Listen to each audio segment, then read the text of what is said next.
Alhamdulillahi Rabbil Alameen, wassalatu wassalamu ala rasulihil kareem, wa ala alihi wa sahbihi ajma'een, wa ala man tabi'ahum bi ihsan ila yawmiddin.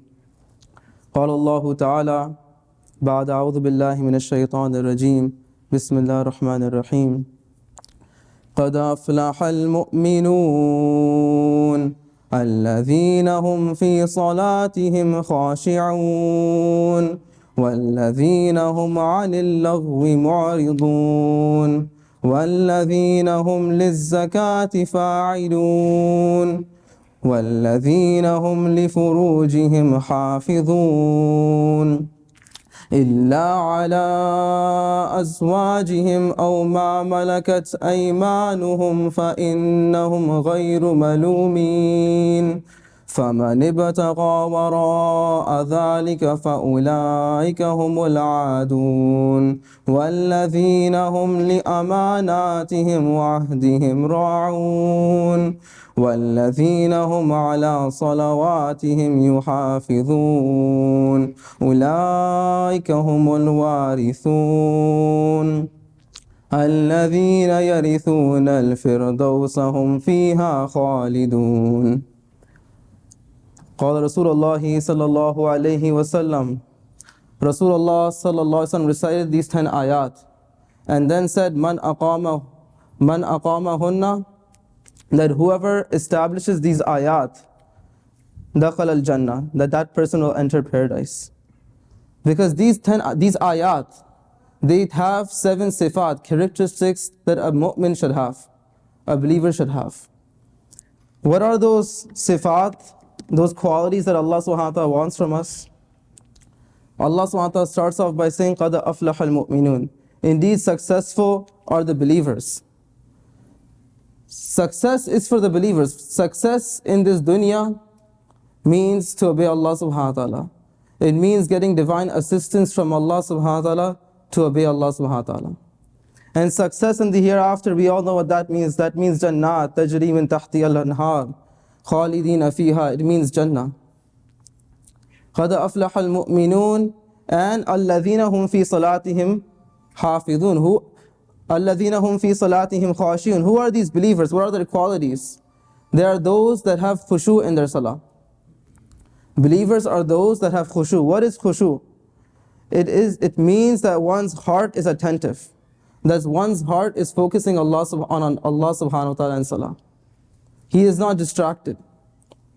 And that also includes being still in salah, not looking around in salah, not fidgeting in salah, having concentration in salah.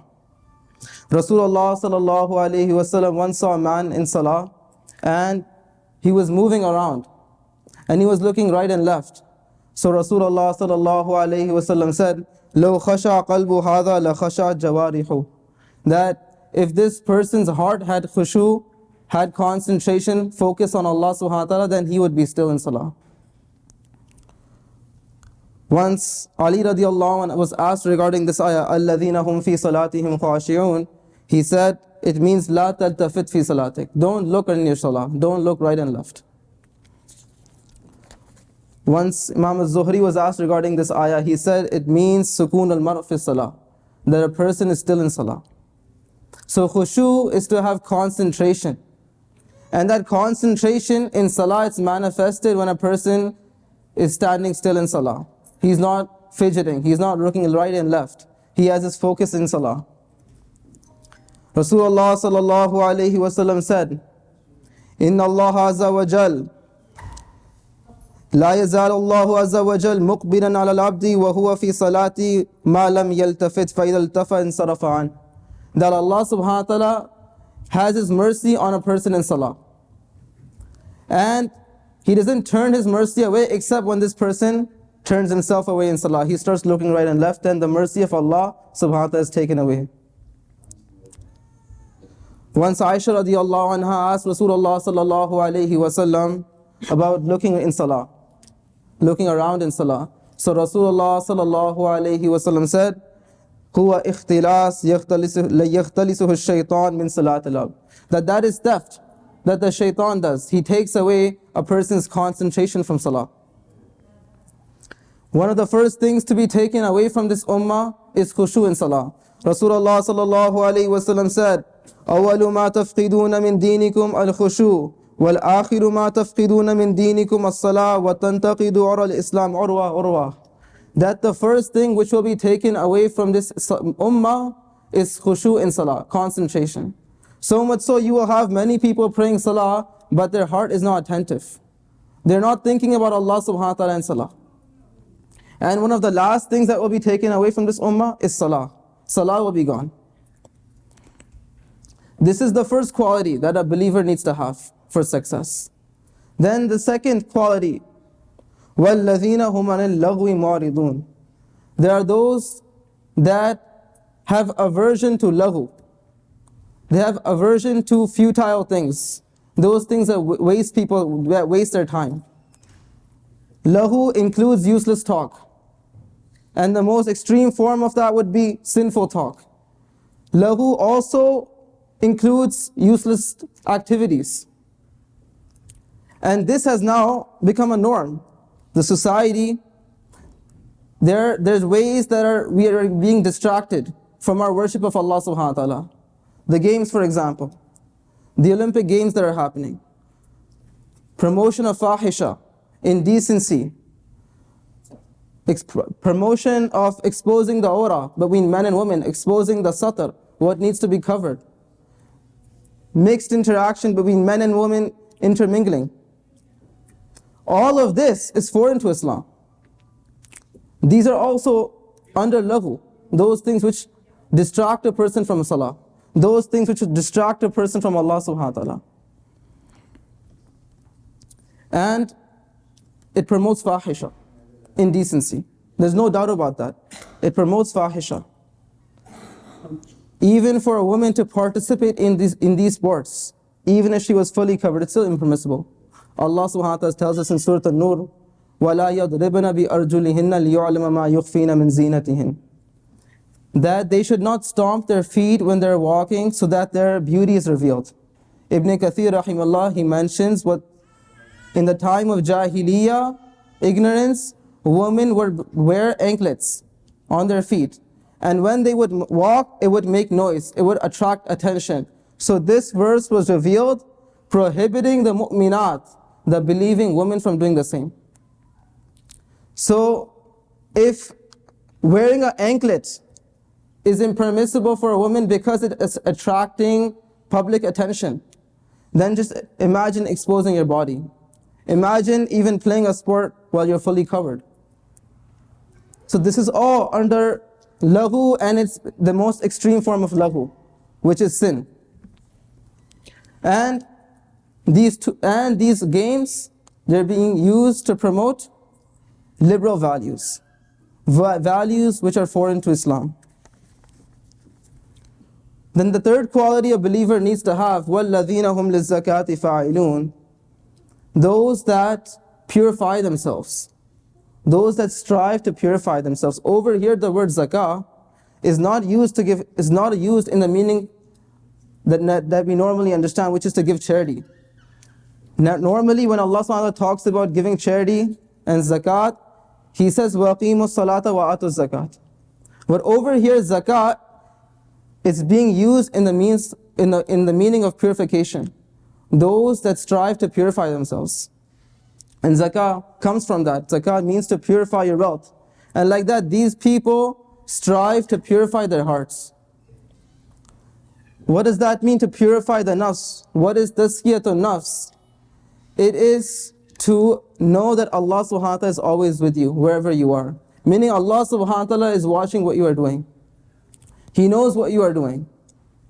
And when that comes in a person's heart, when that love of Allah subhanahu wa ta'ala comes, then the love of other than Allah subhanahu wa ta'ala leaves the heart. It's not possible for you to have love of the Quran and also to have love of music. It's not possible. They're two opposites. So that when the love of Allah subhanahu wa ta'ala comes, the love of Salah, the love of Quran, then the love of those things that are contrary to that leaves the heart. That is tazkiyatun nafs. To bring about that love of Allah subhanahu wa ta'ala in our hearts. Why? Because that love will then deter us from masiyah. And not just masiyah, it will deter us from anything which is futile, which gives us no benefit in this dunya or the akhirah. Then Allah subhanahu wa ta'ala mentions the fourth quality. وَالَّذِينَ هُمْ لِفُرُوجِهِمْ حَافِظُونَ إِلَّا عَلَىٰ أَزْوَاجِهِمْ أَوْ مَا مَلَكَتْ أَيْمَانُهُمْ فَإِنَّهُمْ غَيْرُ مَلُومِينَ فَمَنِ ابْتَغَىٰ وَرَاءَ ذَلِكَ فَأُولَٰئِكَ هُمُ الْعَادُونَ. The fourth quality, haya. Those that guard their private parts. And haya is a prerequisite to guarding your private parts. Having modesty is a prerequisite to that. Rasulullah sallallahu alayhi wa sallam said, "Istahyu min Allahi haqq al-haya."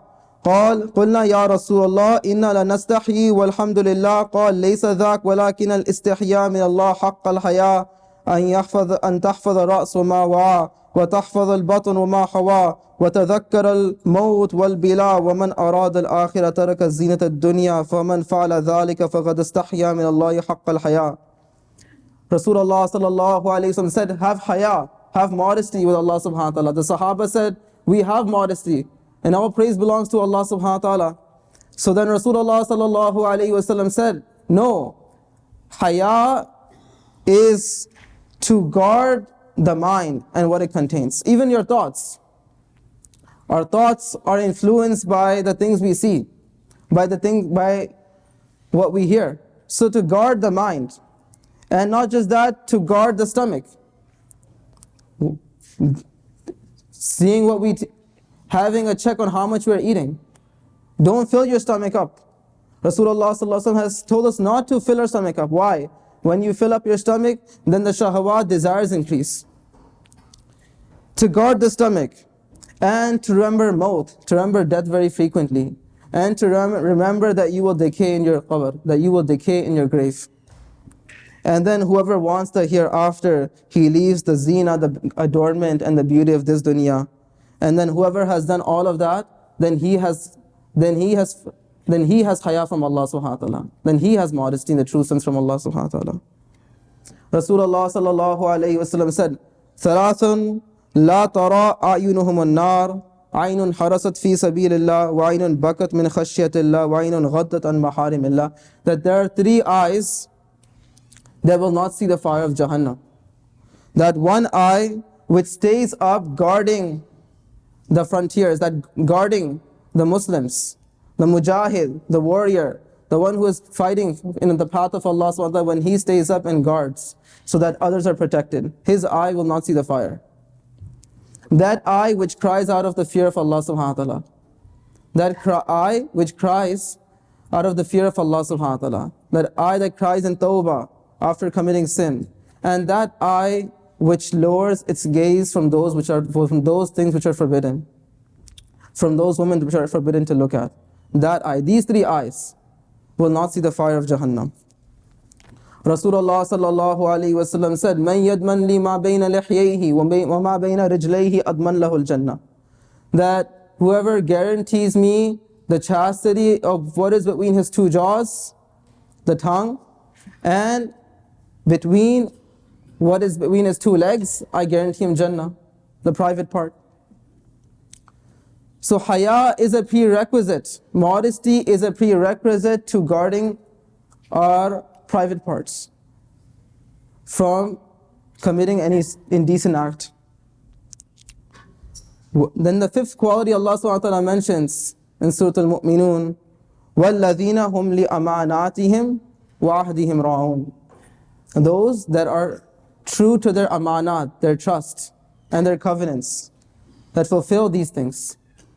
Amanat is the plural of amana, a trust. What is a trust? When we think of a trust, normally we think of that someone has given you something to keep, safe keep, and now when he wants that back, you give it back to him, just as he had given it to you. But amana, a trust, is much more than that.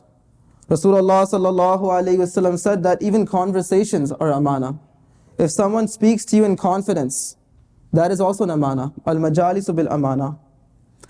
Rasulullah sallallahu alayhi wa sallam said, إِذَا حَدَّثَ الرَّجُلُ, that when a person speaks to you and then he just looked right and left and then he came and spoke to you, Now that conversation is an amana. That's a trust. You can't tell that conversation to other people. Why? Even though this person didn't explicitly say, don't tell anyone, keep this a secret. No. But his body showed it, his body said it.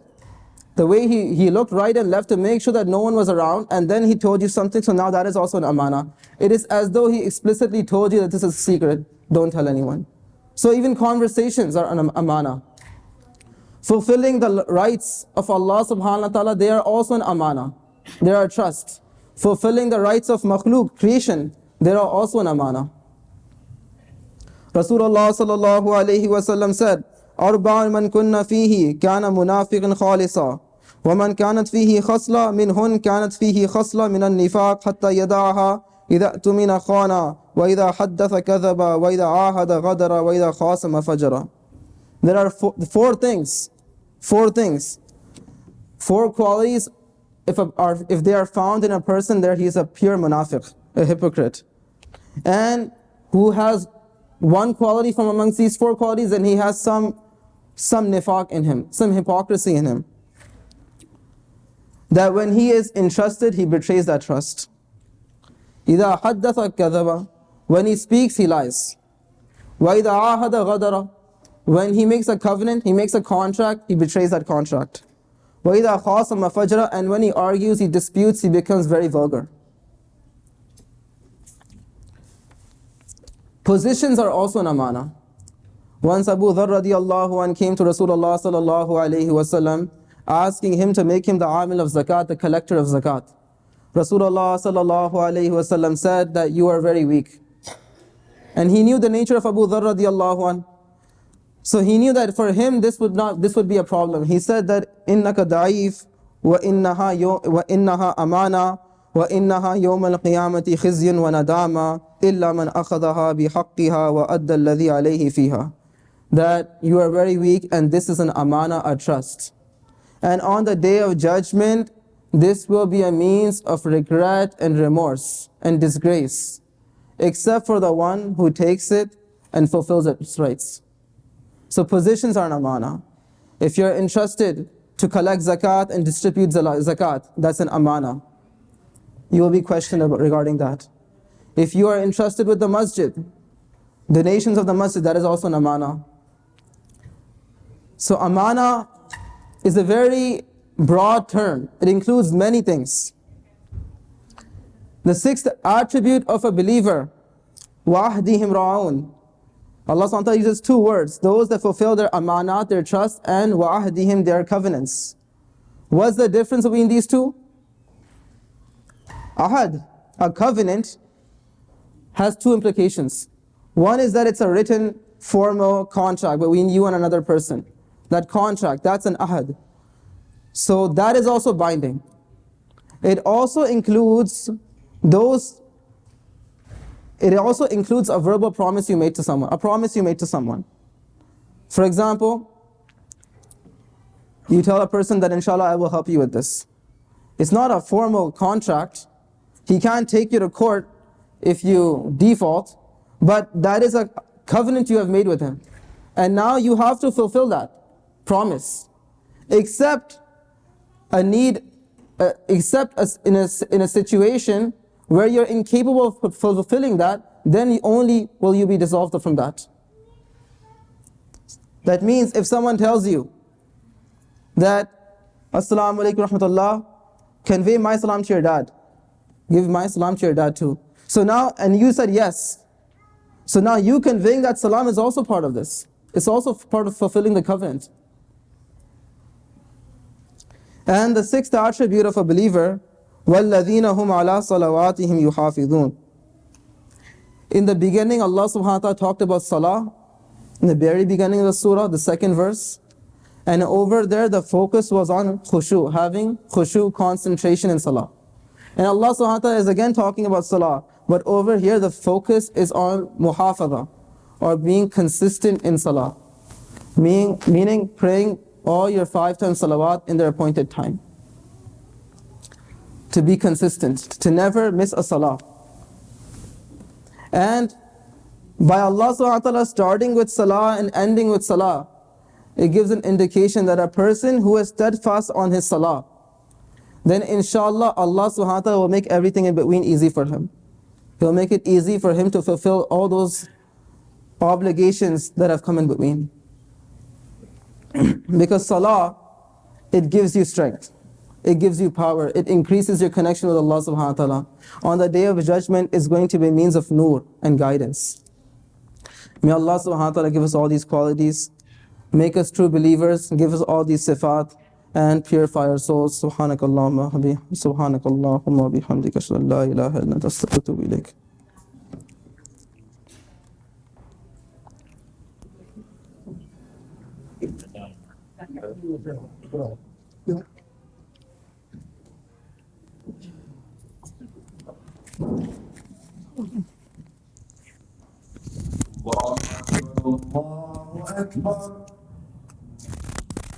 الله أكبر الله أكبر أشهد أن لا إله إلا الله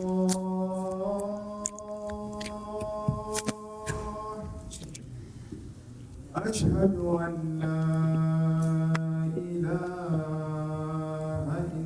إلا الله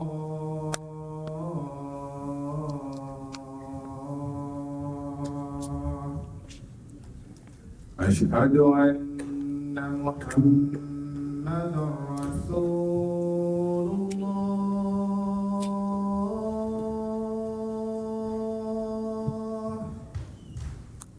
أشهد أن محمدا رسول الله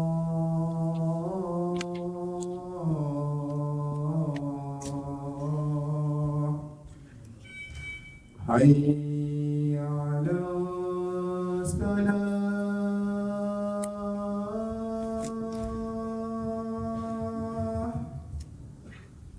حي على الصلاة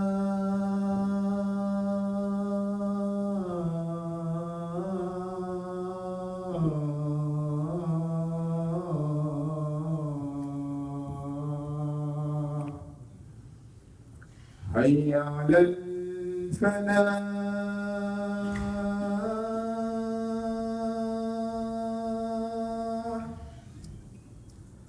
حي على الفلاح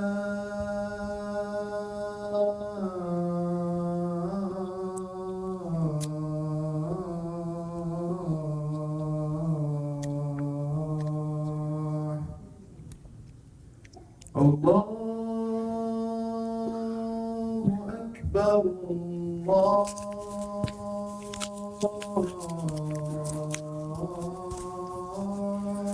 أكبر لا إله إلا الله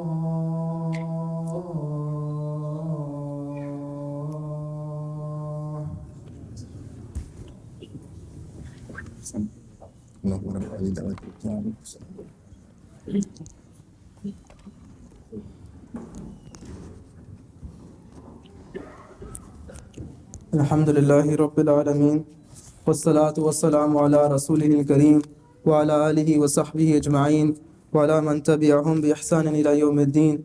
أما بعد، قال الله تعالى بعد أعوذ بالله من الشيطان الرجيم بسم الله الرحمن الرحيم قد أفلح المؤمنون الذين هم في صلاتهم خاشعون والذين هم عن اللغو معرضون والذين هم للزكاة فاعلون والذين هم لفروجهم حافظون إلا على أزواجهم أو ما ملكت أيمانهم فإنهم غير ملومين فمن ابتغى وراء ذلك فأولئك هم العادون والذين هم لأماناتهم وعهدهم راعون والذين هم على صلواتهم يحافظون أولئك هم الوارثون الذين يرثون الفردوس هم فيها خالدون. قال رسول الله صلى الله عليه وسلم لقد أنزل علي 10 آيات من أقامهن دخل الجنة ثم قرأ هذه الآيات. وقال رسول الله صلى الله عليه وسلم في الذين هم في صلاتهم خاشعون لا يزال الله عز وجل مقبلا على العبد وهو في صلاته ما لم يلتفت فإذا التفت انصرف عنه. وقال رسول الله صلى الله عليه وسلم أول ما تفقدون من دينكم الخشوع وآخر ما تفقدون من دينكم الصلاة. وقال تعالى والذين هم عن اللغو معرضون. قال رسول الله صلى الله عليه وسلم من حسن الإسلام المرء ترك ما لا يعنيه. وقال تعالى والذين هم للزكاة فاعلون. الزكاة ها هنا التزكية النفس وهي تكميل النفس الإنسانية. وقال تعالى والذين هم لفروجهم حافظون إلا على أزواجهم أو ما ملكت أيمانهم فإنهم غير ملومين فمن ابتغى وراء ذلك فأولئك هم العادون. قال رسول الله صلى الله عليه وسلم من يضمن لي ما بين لحييه وما بين رجليه أضمن له الجنة. وقال رسول الله صلى الله عليه وسلم استحيوا من الله حق الحياء. قالوا يا رسول الله إنا لنستحي من الله والحمد لله. قال ليس ذاك ولكن الاستحياء من الله حق الحياء أن تحفظ الرأس وما وعاه وأن تحفظ البطن وما حواه وتذكر الموت والبلاء ومن أراد الآخرة ترك زينة الدنيا فمن فعل ذلك فقد استحيا من الله حق الحياء. وقال رسول الله صلى الله عليه وسلم 3 لا ترى أعينهم النار عين حرست في سبيل الله وعين بكت من خشية الله وعين غضت من محارم الله. وقال تعالى والذين هم لأماناتهم وعهدهم راعون. قال رسول الله صلى الله عليه وسلم إذا حدث الرجل الحديث ثم التفت فهو أمانة.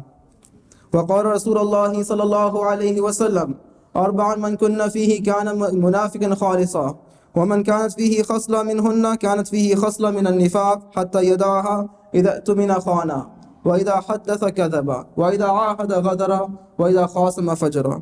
وقال تعالى والذين هم على صلواتهم يحافظون أي أقاموا الصلاة لوقتها.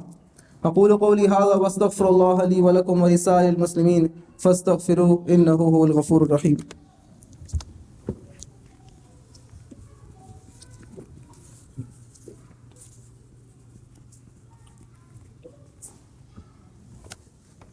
الحمد لله نحمده ونستعينه ونستغفره ونعوذ بالله من شرور أنفسنا ومن سيئات أعمالنا من يهده الله فلا مضل له ومن يضلله فلا هادي له وأشهد أن لا إله إلا الله وحده لا شريك له وأشهد أن سيدنا ومولانا محمدا عبده ورسوله. أما بعد قال الله تعالى إن الله وملائكته يصلون على النبي يا أيها الذين آمنوا صلوا عليه وسلموا تسليما. اللهم صل على رسول الله صلى الله عليه وسلم وعلى جميع أنبياء وعلى جميع إخوانه من الأنبياء والمرسلين وعلى آله وصحبه أجمعين وعلى من تبعهم بإحسان إلى يوم الدين. اللهم اهدنا فيمن هديت وعافنا فيمن عافيت وتولنا فيمن توليت وبارك لنا فيما أعطيت وقنا شر ما قضيت فإنك تقضي ولا يقضى عليك إنه لا يعز من عاديت ولا يذل من واليت تباركت ربنا وتعاليت. نستغفرك اللهم ونتوب إليك. اللهم اغفر للمؤمنين والمؤمنات والمسلمين والمسلمات والف بين قلوبهم واصلح ذات بينهم وانصرهم على عدوك وعدوهم. اللهم لعن الكفر الذين يصدون عن سبيلك ويكذبون رسلك ويقاتلون أولياءك. اللهم خالف بين كلمتهم وزلزل أقدامهم وانزل بهم بأسك الذي لا ترده على القوم المجرمين. اللهم انصر المجاهدين في سبيلك.